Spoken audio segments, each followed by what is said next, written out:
Olá, tudo bem? Meu nome é Nilton, sou psicólogo educacional.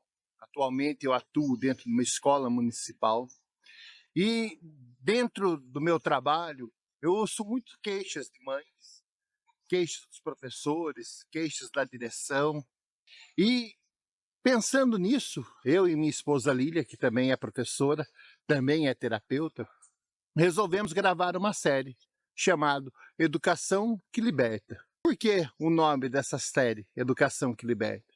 Porque nesse tempo de trabalho, eu pude observar várias vezes, tanto eu como a minha esposa, ah, que muitas vezes a educação está engessada.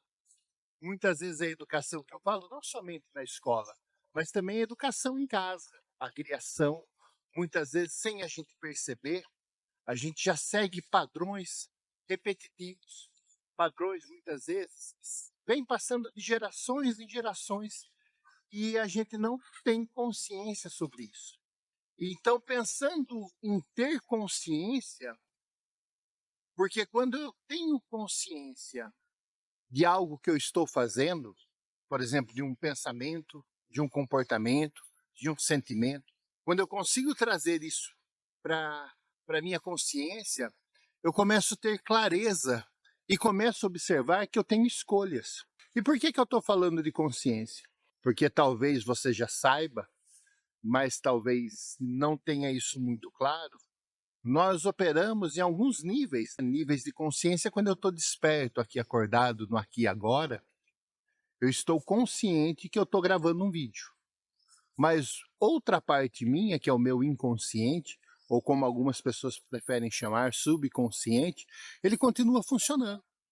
Ele que faz eu estar respirando, você estar pensando, estar fazendo digestão agora depois do café da manhã.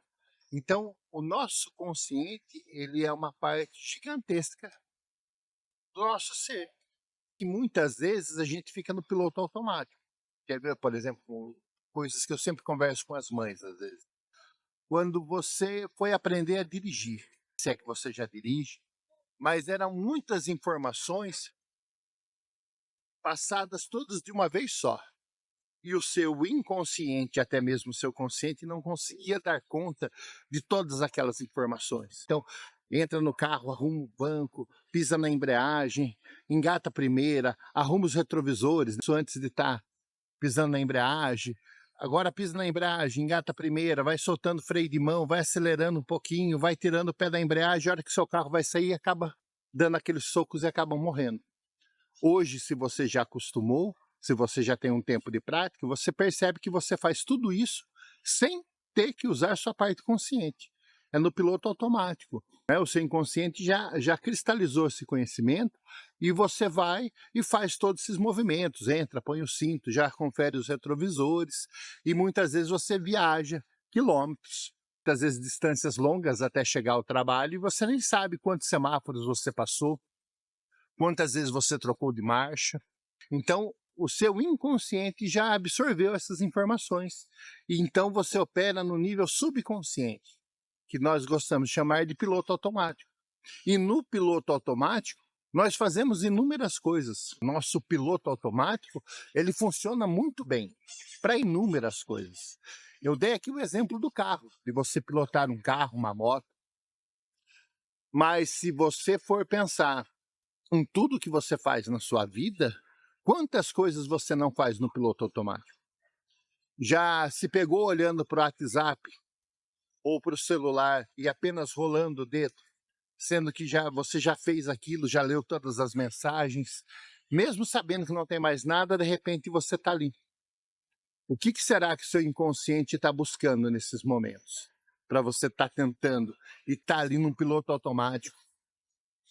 O marido ou o filho está assistindo um jogo de futebol ou mexendo no celular, assistindo algum vídeo, jogando algum jogo. Quando você vai e pergunta alguma coisa para ele, ele vai respondendo no piloto automático. Aham, sim, não, concordo. Mas boa parte da parte consciente dele está concentrada naquele vídeo que ele está assistindo, no jogo que ele está jogando, no esporte que ele está assistindo. Então é sobre isso que nós vamos falar um pouco hoje. Se está fazendo sentido para você, por gentileza, se inscreva no canal, dá um joinha, dá um like, deixa um comentário, que será um prazer imenso poder respondê-la e respondê-lo, tá? Sobre algumas dúvidas que vai surgindo.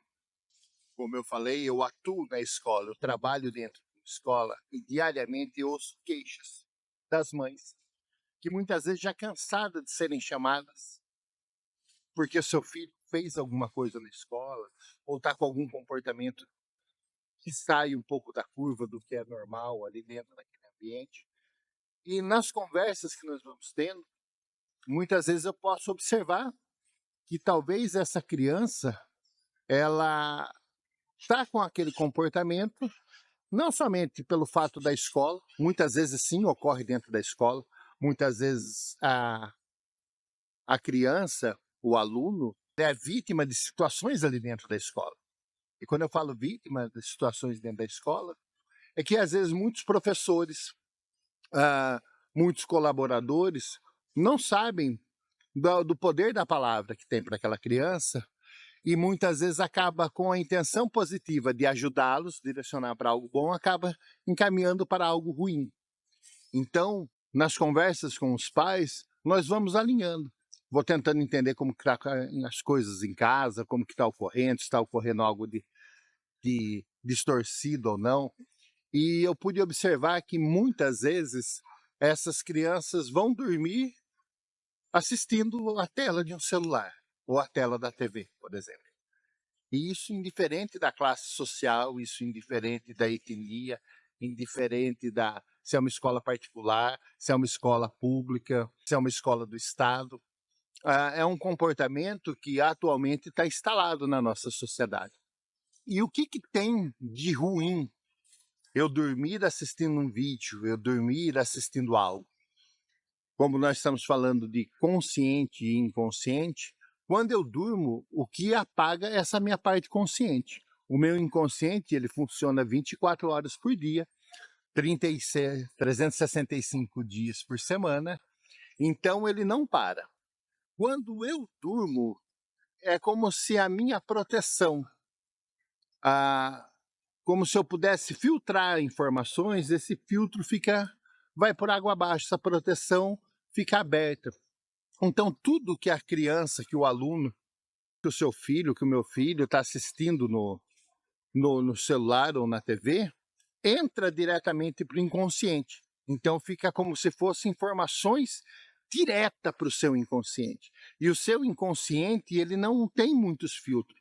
O nosso inconsciente, ele funciona de uma forma diferente do nosso consciente. O nosso inconsciente é literal. Por exemplo, se eu falo aquela criança é um doce, eu estou falando que é uma criança gentil, bondosa, mas o meu inconsciente entende literalmente que a criança é um doce, diferente do nosso consciente. Vou dar um outro exemplo que eu passei numa situação.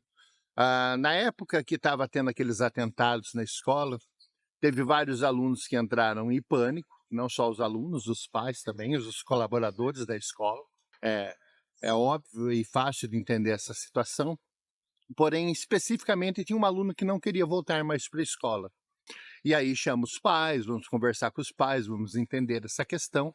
O pai era policial e ele tinha o hábito de, quando chegava em casa, deixar em canais abertos da televisão, aqueles noticiários que muitas vezes exploram essa questão e fica reforçando situações de medo, de pânico na população. E ele acompanhava constantemente esses atentados e tudo mais. E a filha acabava dormindo, muitas vezes no colo dele, à noite, passava o dia todo, às vezes até se alimentando na frente da TV e ouvindo esse noticiário. Adivinha, quando ela dormia, toda aquela informação do noticiário vai direto para o inconsciente dela. E o que gerava pânico na escola, pânico de ir para a escola. Então, conversando com o pai, com a mãe, nós fizemos pequenos ajustes e essa menina teve o retorno. Esses pequenos ajustes foi simplesmente não falar sobre determinados assuntos na presença dela, caso específico, sobre os atentados na escola, e não deixar ela próximo da TV ou dormir ouvindo aquilo, porque tudo, quando nós estamos dormindo, entra direto para o nosso inconsciente. Então foi assim um caso de sucesso, que em poucas sessões, em poucos encontros, nós conseguimos estar ajustando e ela teve um desfecho, um retorno para a escola muito interessante. Então, nessa série que se inicia hoje com esse primeiro vídeo, nós vamos estar compartilhando conhecimentos, técnicas, formas, pontos de vista diferentes, que apenas o fato de você fazer pequenas mudanças levam você a direções bem distantes, às vezes, um ruído de comunicação. Então, nessa série que se inicia hoje, nós iremos estar compartilhando com você outros pontos de vista, pontos que talvez estejam cegos, que talvez você ainda não tinha observado, e que se fizer sentido e for compatível com os seus valores, você pode estar utilizando diretamente com seu filho, com sua filha, além de psicólogo, professor. Também sou pai de um menino de 9 anos. E tanto eu como a minha esposa também enfrentamos situações que ocorrem diariamente na escola. Muitas vezes, alguns ruídos na comunicação. Ruídos na comunicação entre pais com a escola, entre escola com os pais, com os professores. E gostaríamos e queremos, e será um imenso prazer, poder compartilhar atitudes, comportamentos, falas que tivemos com as escolas que o nosso filho passou e com resultados positivos que tivemos, que nós colocamos na prática, tudo isso que nós estamos compartilhando com você. Compartilhamos e acreditamos no que nós fazemos, porque a partir dessas técnicas que fomos descobrindo, que fomos estudando, pudemos estar aplicando e tendo resultados positivos com o nosso filho. Então, não é uma coisa somente teórica, é uma questão prática que nós colocamos em prática diariamente, todo dia. E com isso nós vamos tendo resultados fantásticos. Não somente que nós observamos como pais, mas também do que as outras pessoas nos dão de retorno. Tanto a escola, a familiares, por assim diante. Então, talvez uma primeira técnica que você pode começar a colocar em prática hoje mesmo, e hoje, daqui em diante, é estar observando o que o seu filho, a sua filha, ou até mesmo você, qual que é a última coisa que você está ouvindo antes de dormir? Talvez queira notar isso. Talvez isso você nunca tenha pensado. Isso já é uma virada de chave na nossa vida. Qual foi a última coisa que você pensou antes de dormir essa noite? E talvez, se você queira anotar também, qual foi a primeira coisa que você pensou quando você acordou? Observe se você foi dormir olhando para o celular, e geralmente se você acorda olhando para o celular. Eu também tenho o hábito de pôr o meu celular para despertar. Acredito que muitas pessoas fazem isso. Então, automaticamente, muitas vezes antes de olhar para a própria esposa que está dormindo do lado, você já olha para o celular para desligar ou para colocar no modo soneca, aguentar mais 10 minutinhos ali, protelar um pouco esse despertar. Ah, observe também o que era que você estava assistindo antes de dormir. Eram informações que te trazem clareza, que te trazem tranquilidade? Ou era um noticiário falando de situações sangrentas, de acontecimentos trágicos? E tendo consciência disso, você vai observando o quanto que pequenas mudanças vão fazer total diferença na sua vida. Ok? Faça esse primeiro teste e aí nós conversamos mais no próximo vídeo. Se esse conteúdo fez sentido para você, semanalmente deixaremos conteúdo relevante sobre temas que talvez não são tão comentados no dia a dia. Tá? E sempre com algum exercício prático no final, para que você possa, com pequenas mudanças, chegar em caminhos que talvez façam mais sentido para você. Isso de uma forma consciente. Ok? Nos vemos no próximo vídeo. Abraço, até mais. Tchau.